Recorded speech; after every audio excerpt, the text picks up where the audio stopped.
हेडलाईन्सचे प्रायोजक आहे NBC bearings, लांब पळण्यासाठी।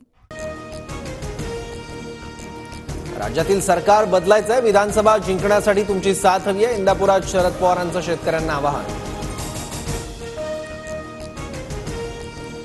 मोदींचा विजय ढापलाय का असा प्रश्न आता लोक विचारतायत। उद्धव ठाकरेंचा मोदींवर हल्लाबोल।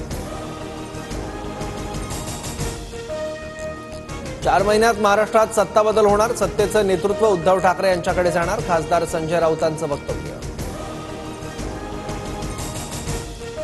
मुख्यमंत्र्यांच्या ओएसडींकडून नवं षडयंत्र, मुख्यमंत्र्यांना बदनाम करण्याचा ओएसडींचा प्रयत्न, मनोज जरांगेंचा गंभीर आरोप। माझं हे शेवटचं उपोषण, आता मिशन विधानसभा, मनोज जरांगेंचं वक्तव्य। तर मनोज जरांगेंनी विधानसभा लढवून आरक्षण घ्यावं, बच्चू कडूंचा जरांगेंना सल्ला। प्रहार विधानसभेच्या 20 जागा लढवणार, बच्चू कडू यांची घोषणा। बच्चू कडू मराठवाडा, खानदेश, पश्चिम महाराष्ट्रातील उमेदवारांची बैठक घेणार। बारामतीची जागा अपक्ष म्हणून जिंकलो असतो, बारामती दोन्ही पवारांना विरोध होता, शिंदे गटाच्या विजय शिवतारेंचा दावा। अजित पवार गटाकडून राज्यसभेसाठी सुनेत्रा पवारांचं नाव जवळपास निश्चित, सूत्रांची TV9 मराठीला माहिती। राज्यसभा निवडणुकीसाठी अजित पवार गट उद्या उमेदवारांची घोषणा करणार, प्रदेशाध्यक्ष सुनील तटकरेंची माहिती। नाशिक शिक्षक मतदारसंघाचे अपक्ष उमेदवार विवेक कोल्हेंच्या विविध संस्थांवर शासकीय विभागांची धाड, शंकरराव कोल्हे सहकारी साखर कारखान्यावर विविध विभागांची छापेमारी। कोकण पदवीधर मतदारसंघातील माहितीचा पेच सुटला, शिंदे गटाच्या संजय मोरेंची निवडणुकीतून माघार, भाजप उमेदवार निरंजन डावखरे यांचा मार्ग मोकळा।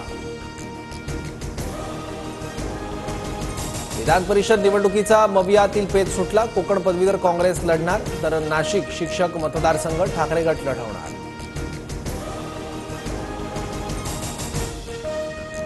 लोकसभा निवडणुकीनंतर उद्धव ठाकरेंकडून विधानसभानिहाय उमेदवारांची चाचपणी, मित्रपक्षांसोबत अथवा स्वतंत्र विधानसभा लढल्यास काय होईल याचा अहवाल ठाकरेंनी मागवला।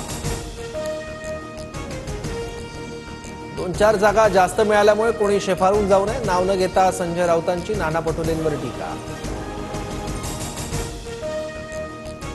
कोण शेफारलं यावर योग्य वेळी उत्तर देऊ, जागा वाटप व्यवस्थित झालं असतं तर आणखी जागा निवडून आल्या असत्या, पटोलेंचं राऊतांना प्रत्युत्तर। सगळे सोयरेच्या मागणीबाबत कार्यवाही सुरू, भुजबळांशीही चर्चा करून त्यांना समजावून सांगणार, ओबीसी समाजावर अन्याय होणार नाही, फडणवीसांची प्रतिक्रिया। अजितदारांना सोबत घेऊन भाजपने स्वतःची ब्रँड व्हॅल्यू कमी केली, राष्ट्रीय स्वयंसेवक संघाच्या मुखपत्रातून भाजपला खडेबोल। 26/11चा हल्ला भाजपचा कट होता असा आरोप करणारेच भाजपमध्ये नेते बनले, महाराष्ट्र अनावश्यक राजकारणाचं उत्कृष्ट उदाहरण, राष्ट्रीय स्वयंसेवक संघाच्या मुखपत्रातून भाजपवर निशाणा। ऑर्गनायझरने खडेबोल सुनावले आणि जनतेने भाजपला खडे चारले, आता तरी भाजप सुधारणार का, ऑर्गनायझरमधील लेखावरून ठाकरेंचा टोला। हेडलाईन्सचे प्रायोजक आहे एनबीसी बेरिंग्स, लांब पळण्यासाठी।